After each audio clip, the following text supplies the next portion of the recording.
जय जिनेंद्र सभी को। बंधुओं, अभी ये काल ऐसा चल रहा है कि यहाँ पर वैराग्य आना विषय भोगों से, संसार शरीर भोगों से बहुत कठिन है। भोगों की, कषायों की इतनी तीव्रता है। ऐसे में कभी कोई प्रसंग बन जाता है तो हमें उसको चूकना नहीं चाहिए। भरसक बुद्धि पूर्वक खींच खींच करके अपने उपयोग को और संसार शरीर भोगों से उदासीनता लानी चाहिए। मैं आपको एक ताज़ा प्रसंग बताती हूँ। 2 अक्टूबर को मेरी एक फ्रेंड है। फ्रेंड क्या है, यूँ समझो कि मेरा राइट हैंड है वो, और बहुत ही अच्छी, बहुत ही सधी हुई महिला है वो। मैं तो उसका नाम सच कहूँ तो सतियों की श्रेणी में रखने में भी नहीं हिचकती हूँ। तो उसके साथ कुछ ऐसी घटना घटी। उसका जवान बेटा, जिसकी अभी शादी भी नहीं हुई थी, उसका देहावसान हो गया। हमारे लिए भी वो हमारे बच्चे जैसा ही स्नेह था हमें उसके ऊपर, क्योंकि ये लोग बच्चे सब बहुत छोटे छोटे होते थे, 8-8 साल के, 7-7 8-8 साल के। तब से हमारी दोस्ती है। तो एक फैमिली रिलेशन टाइप का है समझो। तो मैं बताऊं आपको कि उस प्रसंग ने मुझे इतना हिला दिया, इतना हिला दिया। यूँ तो हम आए दिन देखते हैं, सुनते हैं इस तरह की खबरें, लेकिन इस प्रसंग ने तो मुझे सचमुच अंदर तक हिला के रख दिया। जैसे मैंने देखा उसको सामने, ऐसा लग रहा था इतनी वेदना में रह कर के भी वो इतने शांत परिणामों से गया है। लड़का उसका चेहरा बता रहा था जैसे कि अभी सोया है और अभी आवाज़ लगाओ तो जाग जाएगा। लेकिन वो सब तो ठीक है। मैंने जो विचार किया, मेरी फ्रेंड का बहुत बुरा हाल था। पहले तो वो उसके चेहरे को बार बार सहला रही थी, कभी उसके बालों में उंगलियां फिरा रही थी। बहुत बुरा हाल था उसका, बहुत बुरा हाल था। इकलौता बेटा था। मोहनीय का काम तो है, माँ संबंधी मोहनीय तो अपना कार्य करेगी ही करेगी। तो मुझे बस एक ही परिणाम था कि किसी भी तरह से ये मेरी फ्रेंड धर्म से ना डिगने पाए, और यही समय है जब इसको धर्म में अपने आप को स्थित करना है। तो मैंने अचानक देखा जैसे ही कि वो ऐसे ऐसे कर रही है, तो उसको संबोधन दिया।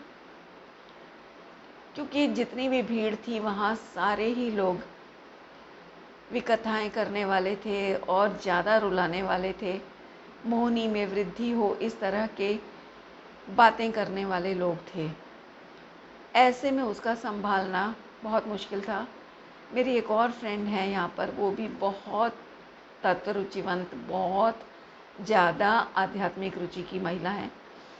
वो मुझसे भी अच्छा संबोधन दे सकती हैं, लेकिन वो थोड़ी दूरी पर बैठी थी और मैं मेरी फ्रेंड के बिल्कुल साथ बैठी थी। मैंने उसके कंधे पे बराबर हाथ रखा हुआ था, इसलिए मेरा दायित्व ज़्यादा बन रहा था कि मैं उसको संभालूं।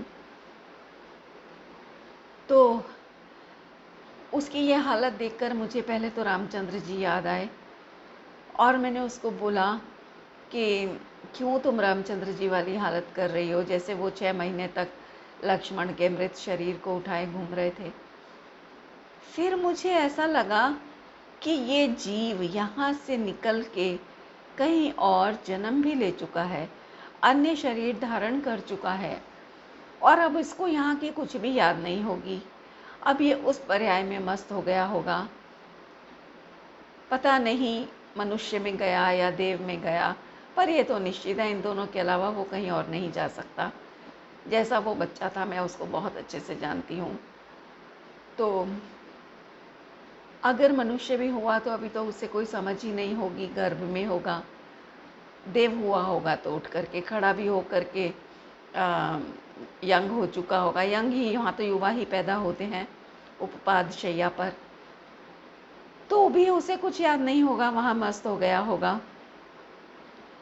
और मैंने फिर ये विचार किया कि कदाचित मान भी लो कि वो मनुष्य होकर के जन्म ले चुका है, मान लो, हालांकि ऐसा संभव नहीं है, पर फिर भी अगर जन्म ले भी चुका है तो वहाँ पर तो खुशियाँ मनाई जा रही होंगी नए जीव के आगमन की, और यहाँ पर रुदन मनाया जा रहा है, जबकि जीव तो एक ही है, बस वस्त्र बदल गया है। एक तरफ रुदन है एक ही जीव को लेकर के, दूसरी जगह प्रसन्नताएं हैं, आयोजन किए जा रहे होंगे तरह तरह के।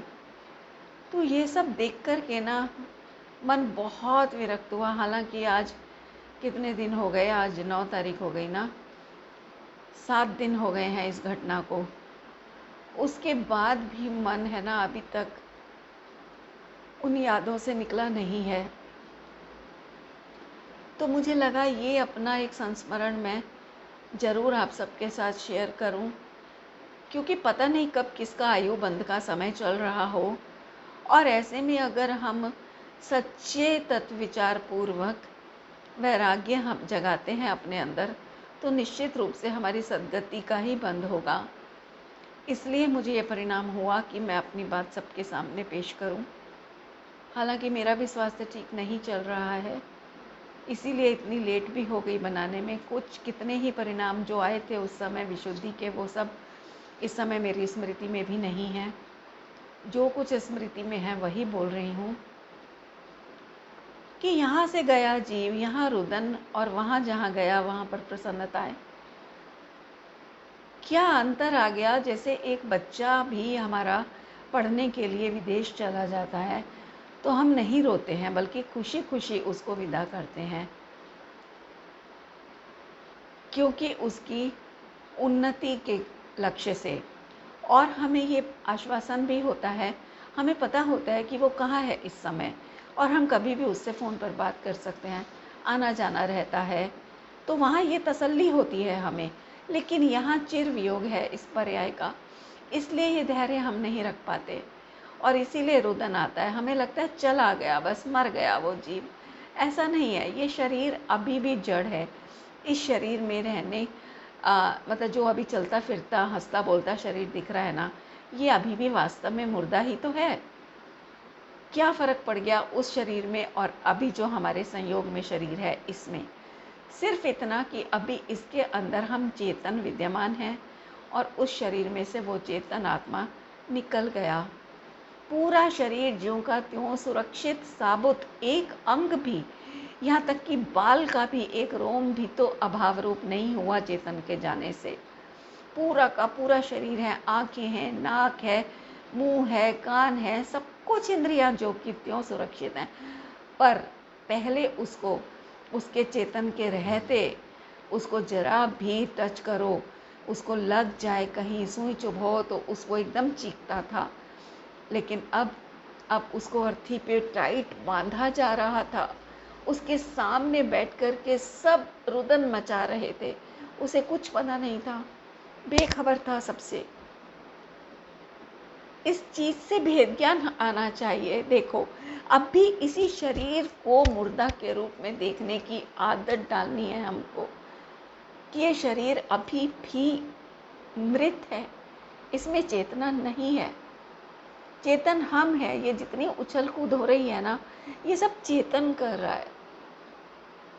इसलिए अपने आप को रोकना है हमें, भरसक जितनी हो सके कोशिश करनी है अपने आप को इन आवश्यक के अलावा अनावश्यक, जिसे अनर्थ दंड कहा है हमारे आचार्यों ने, उनसे रोकना है। हालांकि मैं खुद भी नहीं रोक पाती हूँ, मैं खुद बहुत चुलबुली नेचर की हूँ, लेकिन उदय है चारित्र मोह का, वो तो अपना कार्य करेगा। हर समय रोकना भी संभव नहीं होता। बहुत रोकती हूँ मैं अपने इस चुलबुलेपन को कितना रोकती हूँ, आप लोगों को नहीं पता। आप लोगों को मेरी बाहर की मस्तियाँ दिखाई देती हैं, मौजें दिखाई देती हैं, आपको लगता होगा कि ये कितनी रमी हुई है बाहर में, लेकिन मैं कितना तोड़ती हूँ इन परिणामों को, ये तो आप लोगों को दिखाई नहीं देगा। और इसीलिए मैं अपने एक्सपीरियंस से आपको बता रही हूँ, इस घटना का वर्णन कर रही हूँ कि किसी भी प्रकार हमें रोकना है इस मोहनीय के नंगे नाच को देखो बैठ करके।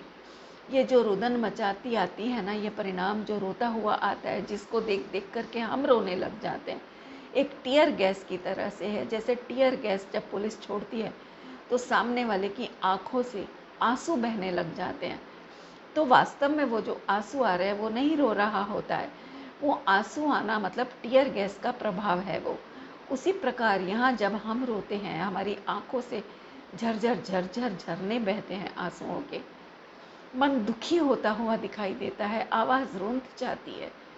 ये सब वास्तव में हम नहीं रो रहे होते, ये मोहनीय का नंगा नाच है। ये मोहनीय ऐसे ऐसे परिणाम उत्पन्न करती है। मोहनी की तीव्रता में जो शरीर में जल नाम का पदार्थ है वो आँखों के रास्ते बह निकलता है और उसे हम आंसू नाम दे देते हैं, रुदन नाम दे देते हैं, क्योंकि वहाँ पर जीव का एक आर्त ध्यान रूपी परिणाम इन्वॉल्व होता है। उसी इन्वॉल्वमेंट के कारण हम इस बहते हुए जल को आंसू नाम दे देते हैं, रुदन नाम दे देते हैं, जबकि वो एक सामान्य जल है शरीर का। शरीर के विभिन्न अंगों से निकलने के कारण विभिन्न विभिन्न नाम पा जाता है। नासिका से निकलेगा तो कोल्ड नाम पा जाता है, मुख के रास्ते निकलेगा कफ नाम पा जाता है, पूरी बॉडी से निकलेगा तो पसीना नाम पा जाता है। इसी प्रकार आंखों के रास्ते निकलने वाला आंखों से बहने वाले जल को आंसू का नाम दे देने मात्र से वो आंसू तो नहीं हो जाता, रहता तो वो जल ही है, वही जल है जो हम पीते हैं।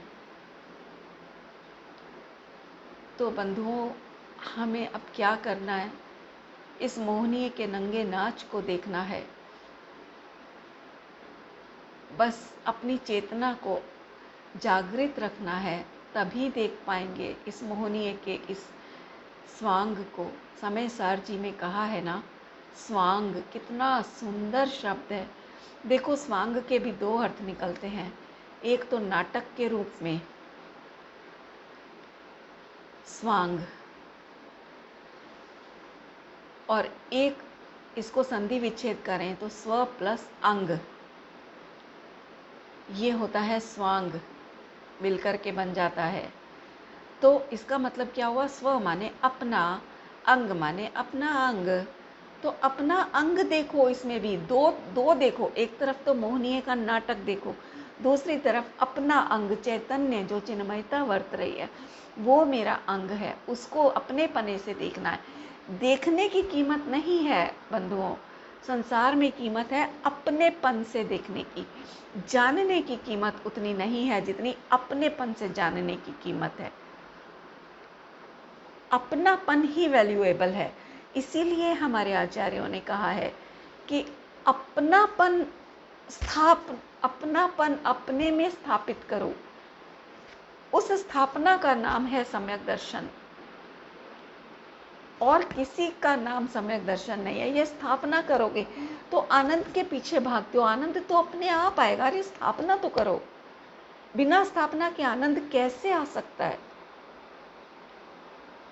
तो बस अभी मैं ज़्यादा नहीं कह पाऊँगी, इतना ही कह करके विराम लेती हूँ कि अभी से, इसी क्षण से हम ये प्रतिज्ञा करें कि हम प्रतिपल बुद्धिपूर्वक अपने को जानने देखने का प्रयास करेंगे। जय जिनेंद्र।